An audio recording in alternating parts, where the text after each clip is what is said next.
이 시간에는 먼저 영상을 하나 같이 보도록 하겠습니다. Oh, look at this guy. Hey, Rachel, how are you? Hey, good. How are you? He's not getting that car in there. No, sir. Look at these two troublemakers. Hey, Johnny, how are you? Wicked car. Is that new? Yeah, the Sonata. Let me pack it. Oh, you're not fitting your car in there. Chris, stop being a smarty pants, all right? Look who's got Smart Pack. Smart pack. Just hit the clicker. Car packs itself. It's smart. It's wicked smart. And I can pack it anywhere. How about Dorchester? Packed it. Foxborough. Packed it. The Garden? Packed it. Saugus. Packed it. Swampscott? Revere. The Harbor? Are you kidding me? I packed it and then unpacked it. You unparked it? Kid. Game changer. That Sonata ain't got no driver. That's all right. He's got smart park. Hey, look at him back there. He's got Smart pack. Hey, whoa, whoa, it's Big Papa. Wicked smart. This is a ghost car. A better way to park. Only available on the all-new Sonata with remote smart parking system. Sorry about that, you big nest. 네, 이상 현대 자동차 소나타 자동 주차 시스템 광고였습니다. 이 광고가 나가니까 최희철 장로님 사주 받고 나간 걸로 여러분들 충분히 오해를 하실 수가 있으실 것입니다. 방금 여러분이 본 광고는요, 1분에 132억짜리 광고입니다. 그러니까 광고 자체가 132억이 아니고 한 번 나갈 때 132억이 지출이 되는 광고입니다. 전 세계에서 가장 비싼 광고료가 미국 풋볼 결승전 슈퍼볼 광고인데 30초에 무려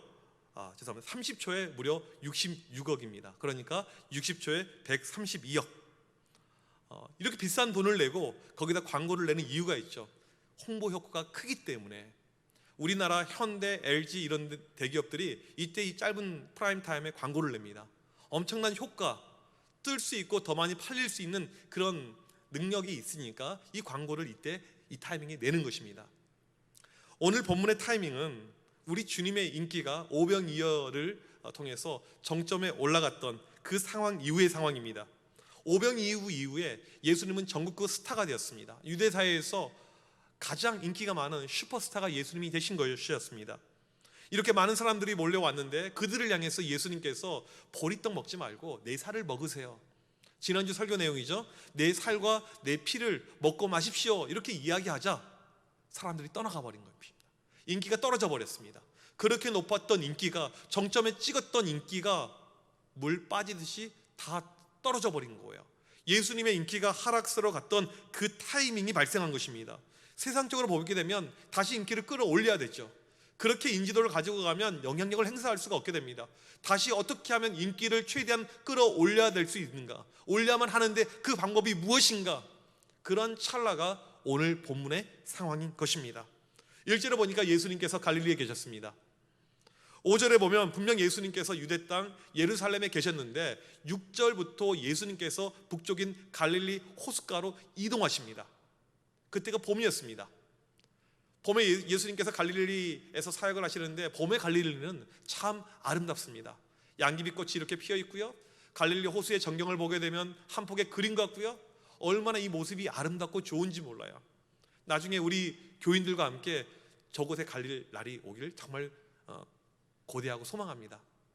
이렇게 예수님께서 봄에 아름다운 곳에서 사역을 열심히 하셨고 여름이 되었고 오늘 말씀 7장은 이제 가을이 된 것입니다. 갈릴리에 드디어 가을이 찾아왔습니다. 예수님께서 여전히 유대 땅으로 가지 않고 갈릴리에 계속 머물고 계십니다. 그 이유는 오늘 말씀 1절에 나와 있듯이 유대로 가게 되면 예수님을 죽이려고 하는 사람들이 있었기 때문에 가지 않았다는 것입니다. 당시 이 유대 지도자들 계층 가운데 예수님을 싫어하고 죽이려고 했던 계층이 두 계층이 있었는데, 첫 번째로는 바리새인들. 이들은 율법을 엄격하게 지켰던 자들로서 예수님께서 율법을 지키지 않자 안식일을 어기자 예수님을 죽이려고 하였습니다. 두 번째 그룹의 사람들은 사두개인들.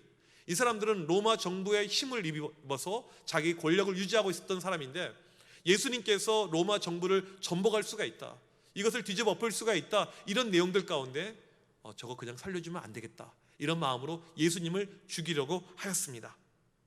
유대 지방에 있기보다는 지금 북쪽인 갈릴리에 거주하는 것이 신변 안전에 좋기 때문에 지금 북쪽에 계신 거예요. 또 한 가지로는 이 유대 지방은 그 당시 총독이 직접 관할하고 있었지만 북쪽 갈릴리는 헤롯 안티파스가 통치하고 있었기 때문에 여러 가지 안전이 훨씬 나았다는 것입니다. 오늘 말씀 2절에 보니까 유대인의 3대 명절 중 하나인 초막절이 가까이 옵니다. 이 초막절은 유대인들의 큰 절기죠. 3대 절기 가운데 하나입니다. 초막절이 되게 되면 수많은 사람들이 예루살렘으로 모이게 됩니다. 초막절은 이스라엘 백성들이 과거 이 광야에서 40년 동안 고통과 어려움 가운데 있었던 것을 기념하는 날입니다. 그래서 다시 초막을 만들어 보고요, 거기서 거주하고 거기서 이 힘들었던 어려웠던 시간을 회상하는 가운데 먹었던 나물들 다시 먹고 음식도 그 당시 음식을 먹으면서 우리가 먹을 것이 없었고 입을 것이 없었고 아무것도 없었지만 하나님께서 우리를 40년 동안 지키고 보호해 주셨다는 하나님의 은혜를 회상하고 그 은혜를 감사하는 절기가 바로 초막절인 것입니다. 이게 보통 우리 음력으로 하게 되면 9월, 10월 이때 이렇게 항상 있었던 절기인데요, 오늘 본문의 상황은 대략 AD 32년 9월 10에서 17일 사이로 학자들이 보고 있습니다. 오늘 말씀해 보니까 이런 상황 속에서 3절에 예수님의 형제들이 등장합니다. 마태복음과 마가복음에 보게 되면 형제들의 이름이 나와 있습니다. 야고보, 요셉, 유다, 시몬, 그리고 최소 2명 이상의 여동생들이 함께 있는 걸로 나오고 있습니다. 로마 카톨릭에서는 마리아의 무음서를 주장하는 가운데 마리아는 죄가 없다, 그래서 이 예수님의 형제들을 어떻게 해석해내냐면 이 형제들은 요셉이 마리아를 만나기 전에 미리 결혼하고 아이들이 있었는데 그때 낳은 아이들이다, 그렇게 해석을 하기도 합니다. 또 이 형제들을 어떻게 해석하냐면 사촌 형제들이라 그렇게 보고도 있습니다. 오늘 말씀을 자세히 보게 되면요, 마태 마가복음을 보게 되면요, 예수님은 동정녀 마리아를 통해서 탄생하셨고 그 이후에 요셉과 마리아의 이 육체를 통해서 이 나머지 형제들이 나온 것을 우리가 분명히 알 수가 있죠. 예수님은 당시 사역으로 매우 분주하셨습니다. 마가복음 3장 20절 21절에 보게 되면 식사할 겨를도 없었습니다. 너무나도 분주하셨어요. 그래서 식구들을 돌보고 가족들과 함께하고 그런 시간이 어려웠을 것입니다. 오죽하면 예수님의 친족들이 예수님을 가리켜서 미쳤다 이렇게 표현을 했습니다. 외경에 의하면 예수님 아버지 요셉은 일찍 죽은 걸로 묘사가 되어져 있습니다. 성경에서 실제로 이 예수님 아버지 요셉이 예수님 성장기 이후에는 한 번도 등장하지 않고 있습니다. 외경의 말처럼 예수님 나이 18살 때 이 요셉이 만약에 정말 죽었더라면 당시 예수님은 장남으로서 이 가장의 역할을 해야 되는 사회적인 책임, 가정적인 책임이 있었던 상황이죠. 최소 6명 이상의 동생들을 거느리고 어머니를 모시고 살았던 것이 예수님의 모습이었을 수 있습니다. 가정에서 이 장남의 부담은 예나 지금이나 비슷하고 우리나라 사회에서도 이 장남들은 부담이 됩니다. 첫째들, 제가 첫째잖아요. 사남매 이 형제들 가운데 맞이기 때문에 어렸을 때부터 부담이 매우 커요. 어떤 부담?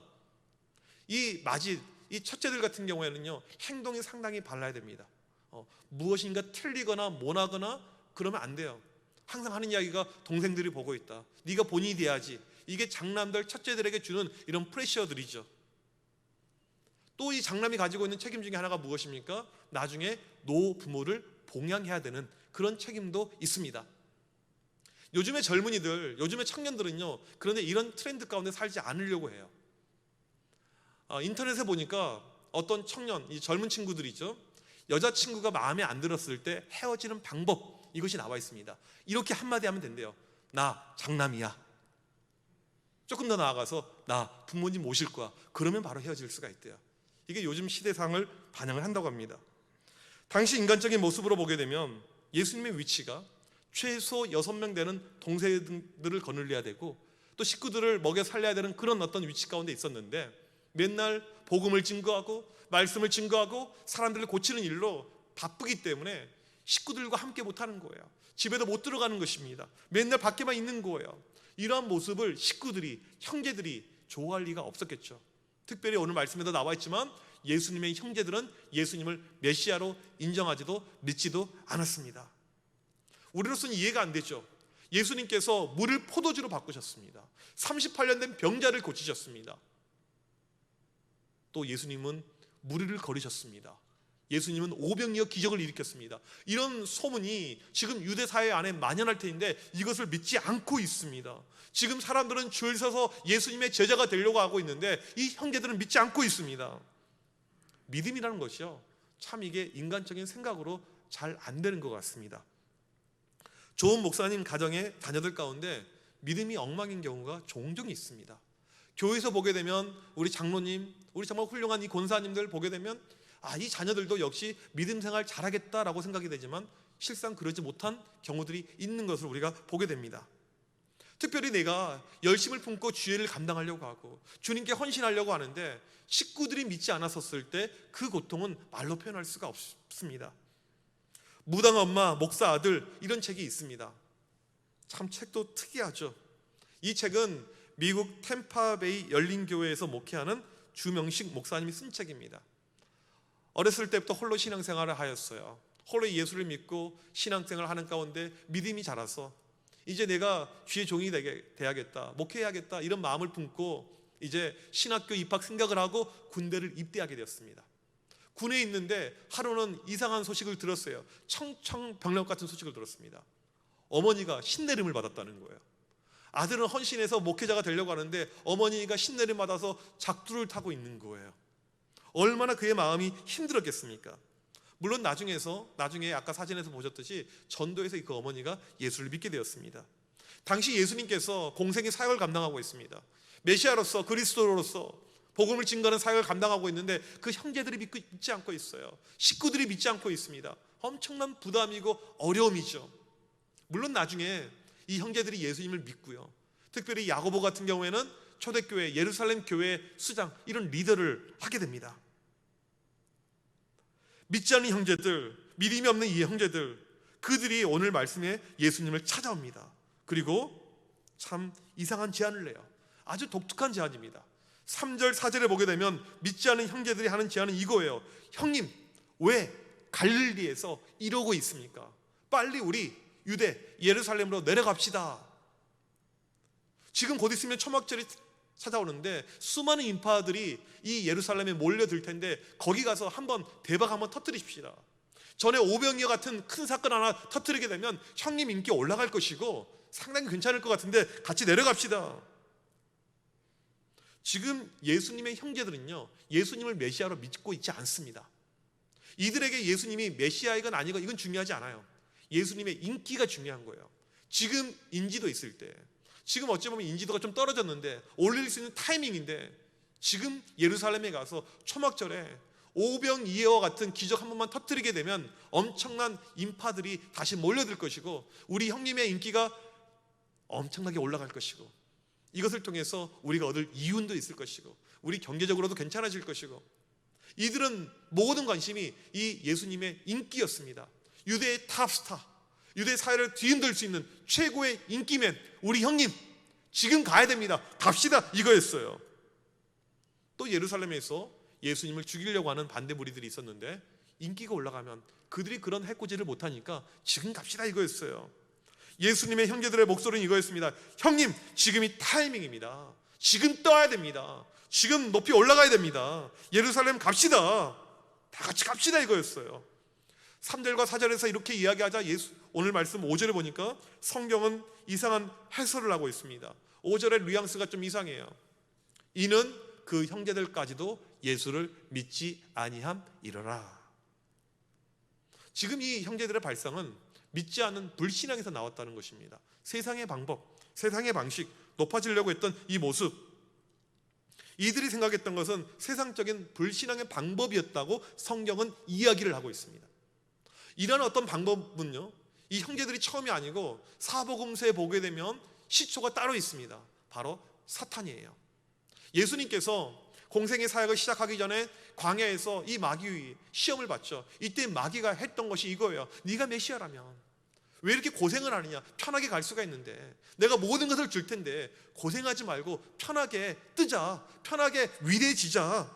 지금 나한테 한번 엎드려 절만 하면 내가 천하만국과 모든 영광을 다 너에게 주겠다. 지금 한번 절만 하면 모든 건 내가 뜨게 하고 수많은 사람들이 열렬히 너를 높이게 하고 너를 찬양하게 하고 편하게 만들어 줄 테니까 고생의 길로 가지 말자. 이게 바로 마귀가 취한 방식이었습니다. 지금 믿지 않은 예수님의 형제들이 비슷한 방식으로 찾아온 거예요. 초막절입니다. 기회가 이때뿐입니다. 이때 뜰 수 있습니다. 한건만 합시다. 형님, 어차피 세상을 변화시키려면 영향력이 필요한데 인지도가 올라가야 됩니다. 지금 이 타이밍입니다. 갑시다 이거였어요. 이때 예수님께서 6절에 이렇게 말씀하십니다. 내 때는 아직 이르지 아니하였거니와. 아직 내 때가 아니다. 이 내 때라는 말은 무엇이냐면 메시아로서의 모든 사명을 완수할 때입니다. 즉 십자가에서 피 흘려 죽임을 당할 그 때를 이야기합니다.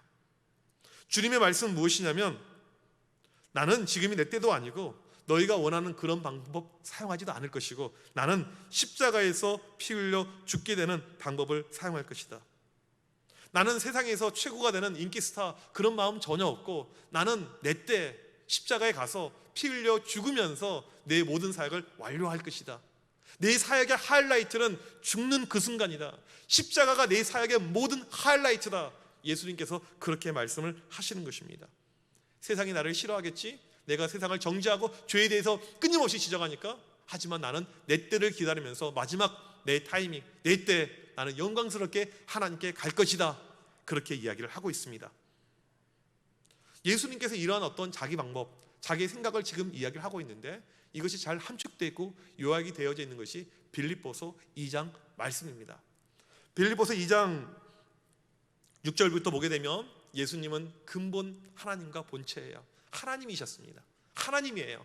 그런데 하나님과 동등됨을 취할 것을 여기지 않고 오히려 자기를 비워버리고 종의 형체를 가지고 이 땅에 사람들과 같이 오십니다. 사람의 몸을 입고 이 땅에 오셨어요. 자기를 낮추시는데 끝까지 낮추셔서 죽기까지 복종하시고 십자가에 못 박혀 죽으셨습니다.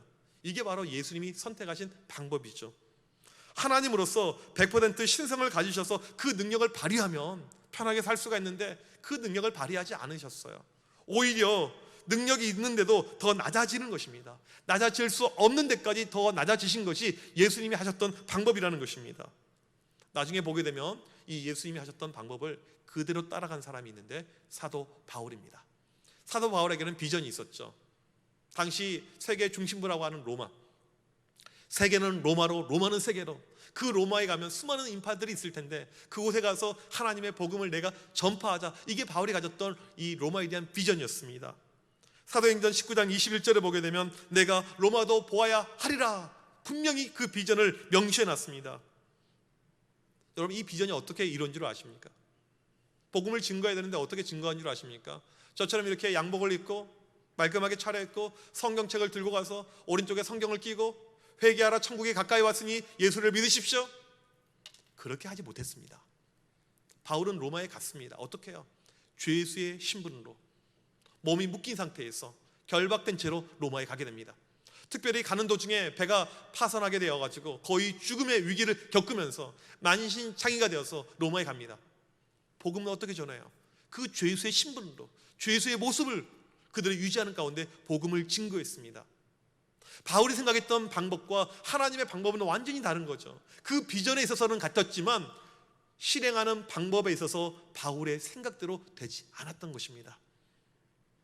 오늘 본문에서 예수님의 형제들의 생각과 예수님의 생각은 판이하게 달랐습니다.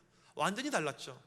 여러분, 우리가 취해야 될 것 당연히 예수님의 생각인데 우리의 삶의 현실 가운데에서 와닿는 것은요, 예수님의 생각보다는요 이 형제들의 생각입니다. 우리 삶에서 무엇이 중요합니까? 타이밍이에요. 타이밍. 뜰 수 있을 때 떠야 되죠. 투자할 때 투자해야 되죠. 이 타이밍을 놓치면 안 됩니다. 얼마나 우리 인생에서 중요한 것이 타이밍입니까? 지금입니다. 지금 가야 됩니다. 그런 마음이 우리에게 있죠. 또 우리 마음 가운데 늘 뜨고 싶어하는 욕구들, 인정에 대한 욕구들, 사람들이 나를 올려줬었을 때 좋아하는 욕구들이 모두에게 있습니다. 누구나 그 마음은 다 있어요. 목사에게도 있어요. 우리 합동측에만 목사가 약 2만 5천 명이 돼요. 상당히 많죠.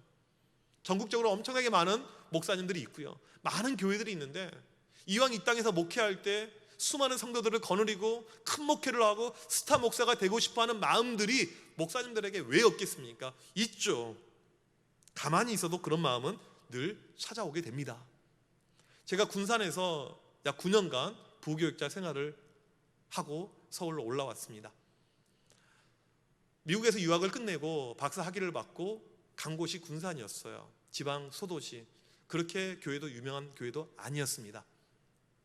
처음에 군산으로 간다고 했었을 때 주변에 있는 많은 분들이 의아해했어요. 목사님, 서울에 교회가 얼마나 많은데, 수도권에 교회가 얼마나 많은데 왜 그런 지방으로, 시골로 내려갑니까? 그런 이야기를 많이 들었습니다.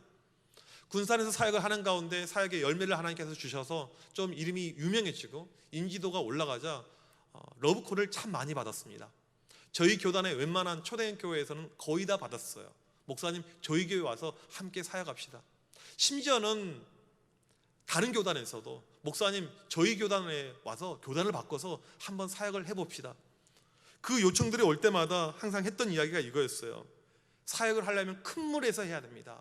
서울에서 해야 됩니다. 그래야지 복음이 확장이 되고 전국적으로 이것을 영향력을 행사할 수가 있습니다. 나이 들어가기 전에, 더 늦기 전에 서울에 와서 열심히 한번 같이 사역합시다. 이런 내용이었습니다. 이런 요청을 받았었을 때 제가 어떻게 반응한 줄 아십니까? 무슨 소리입니까? 사탄아 물러갈지어다. 그렇게 하지 않았습니다. 가고 싶었죠. 큰 물의 중심부에 가고 싶은 마음이 왜 없습니까? 그 사람의 마음이라니까요. 그런데 하나님께서 못 가게 하셨어요.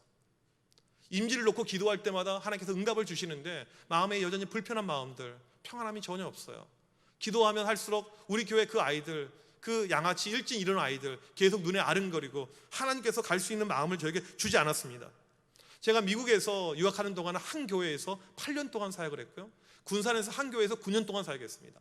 17년 동안을 두 교회에서만 있었는데 갈 곳이 없어서, 가기가 싫어서 그냥 그 자리에 안주하고 있었던 것이 아니고, 하나님께서 말씀하지 않을 때, 하나님께서 가라고 하지 않을 때 제가 임의로 움직일 수가 없는 것이죠. 큰 데 가고 더 좋은 데 가고 더 안락한 곳에 인정받는데 가면 얼마나 인간적으로 좋겠습니까? 하지만 하나님의 부르심이 그런 부르심은 아니잖아요. 그래서 그 자리에 있었던 것입니다. 제가 지금은 서울에 와 있습니다. 저는 한 번도 이렇게 기도한 적은 없어요. 하나님, 제 비전은 서울입니다. 제가 어디 지방 사람처럼 생겼습니까? 제 스타일이 그렇게 컨트리 스타일 아니지 않습니까? 하나님, 저는 처음부터 서울입니다. 그렇게 기도한 적 한 번도 없어요. 하나님의 부르심 가운데 하나님의 뜻이 있어서 이곳에 보내셨고 하나님의 필요가 있으니까 여기서 사역을 하게끔 하신 것이죠. 여러분, 교회에서요, 사람의 방법이 판칠 때, 오늘 말씀에 예수님 형제들의 목소리가 자꾸 우리 가운데 넘쳐날 때 이 교회가 인간적으로 갈 수가 있습니다. 교회가 잘 되기 위해서 홍보가 중요하죠. 매스컴도 타고 목사가 더 유명해지고 올라가는 것, 그러면 손쉽게 교회가 성장하고 커질 수가 있습니다. 저도 처음에 그렇게 생각했어요. 이렇게 하면 교회가 좀 소문이 나고 빨리 성장할 수 있겠다. 제가 작년 1년간 코로나를 경험하면서 느꼈던 마음이 무엇이냐면요, 제가 목회를 준비하면서 그렸던 그림들 하나도 그것이 이루어지지가 않더라고요. 이 세상살이라는 것이 제가 생각한 대로 흘러가지가 않아요. 여러분, 한 주간을 사시고 지금 또 인생을 살고 계실 텐데 여러분이 생각하는 그 방향대로 세상이 흘러갑니까? 예측대로 가지 덤빈가? 아니잖아요. 하나도 제 뜻대로 되는 것이 없어요. 제가 생각한 대로 하나도 안 갑니다. 우리 교회 앞길 앞으로 여전히 그럴 것 같아요. 아니, 멀리 갈 것도 하나도 없어요. 지난 한 주간 여러 가지 교회에 해프닝들이 발생했었지만 그 모든 것 누가 예치가 있습니까? 누가 생각을 했어요? 아무도 예상하지도 못하고 생각하지도 못한 것이 우리의 모습입니다. 이게 우리의 실존인데 우리는 그 순간에, 그 순간순간에 누구의 목소리에 더 귀 기울이냐면 주님의 목소리가 아니고요, 세상의 목소리, 예수님의 형제들의 목소리, 이것이 더 와닿아요. 누군가가 나에게 좋은 조언해 주게 되면 거기에 혹합니다. 주님의 생각이 내 가운데 작동하고 움직이는 것이 아니고 그런 세상의 목소리가 나를 움직이고 작동할 때가 훨씬 더 많이 있죠. 저는 개인적으로 저희 교회 직분자 세우는 것 매우 부담스럽습니다. 그러기에 지난 8개월 이상을 홀로 기도해 왔어요. 왜 이게 부담스럽냐면 직분자를 세울 그 타이밍이 되잖아요. 광고가 나가잖아요. 그러면 그때부터 이 예수님 형제들의 목소리가 우리 가운데 들려옵니다. 전에는 안 그랬던 분이에요. 전에는 그렇게 겸손했던 분입니다. 하지만 이 타이밍에, 이때 이 목소리가 우리를 움직이게 합니다. 나도 모르게 높아지려고 그래요. 그런 마음이 없었는데 나도 모르게 그런 마음이 생깁니다. 저 집사는 나보다 믿음이 없는 것 같은데 안수 집사 직분을 받았어요. 저 여자는 청암교회 나보다 늦게 온 것 같은데 권사 직분을 받았습니다. 나는 벌써 안수 집사 된 지가 한참 됐는데 이 친구는 얼마 안 하고 바로 장로로 피택이 되었습니다. 그런 마음들이 우리에게 시험으로, 우리에게 상처로 왔다 갔다 하죠. 직분자를 세우는 것이 교회에서 정말 중요한 일입니다. 정말 귀한 일이에요. 아주 특별한 순간이죠. 그런데 이것이 올무가 될 수가 있습니다. 왜 그럴까요? 우리 안에 잠재되어 있는 이 본능, 죄악된 본능으로 말미암아서 예수님의 형제들의 목소리가 들어올 때 이걸로 나도 모르게 움직이게 되는 것입니다. 지금이 기회지, 지금이 타이밍이지. 목사님 온 지 얼마 안 돼가지고 사람 파악 안 됐었을 때 이때 잘 보이면 너 그때 뜰 수가 있다. 그런 목소리가 끊임없이 우리에게 찾아오는 것이죠. 이런 본능은요, 모두에게 있는 것입니다. 모두에게 다 있는 거예요. 여러분, 오늘 말씀을 통해서 기억하십시오. 예수님이 선택한 것은 뜨는 것이 아니고 죽는 것이었습니다. 예수님이 가신 길은 높아지는 것이 아니고 낮아지는 것이었습니다. 그래서 죽으셨어요. 예수님은 선택을요, 뜨는 선택을 하신 것이 아니고요, 자기 홍보 선택한 것이 아니고요, 바로 십자가를 선택하셨습니다. 이게 주님의 방법이죠. 우리 교회가 가야 될 방향성이 무엇일까요? 저는 이것이라고 생각합니다. 세상의 목소리, 예수님 주변의 형제들의 목소리, 그 목소리에 우리가 휘둘리는 것이 아니고 주님의 목소리로, 주님의 생각대로 가는 것입니다. 그것이 무엇입니까? 바로 십자가죠. 우리가 높아지고 유명해지려고 하는 그 길이 아닌 십자가의 길, 죽는 그 길, 이게 바로 주님이 원하시는 길인 것입니다. 우리를 살면서 이 주님의 길보다, 주님의 생각보다 형제들의 생각, 그 길이 얼마나 우리를 마음을 움직이게 할 때가 많이 있습니다. 우리 가운데 다시 한번 마음을 다잡을 필요가 있는 것입니다. 오늘 또 내 안에 그런 본능이 꿈틀리려고 할 때 그 마음을 누르고 주님의 생각이 나를 짓누르게 하여 주셔서, 주님의 생각이 나를 역사하게 하여 주셔서, 그런 마음을 가지고, 그런 믿음을 가지고 오늘 또 하나님께 기도하는 우리 모두가 되시길 주님의 이름으로 간절히 축복합니다. 우리 이 시간 자리에서 일어나셔서 같이 찬양하실 때, 겸손히 주를 섬길 때, 주님이 섬겼던 그 모습을 가지고 섬길 때, 우리 인생에 괴로운 일이 많습니다. 힘든 일이 많아요. 하지만 주님께서 오히려 나에게 힘을 주시고 잘 감당케 하십니다. 이런 주님의 모습을 본받기를 원하는 마음을 가지고 같이 이 시간에 이 찬양하도록 하겠습니다.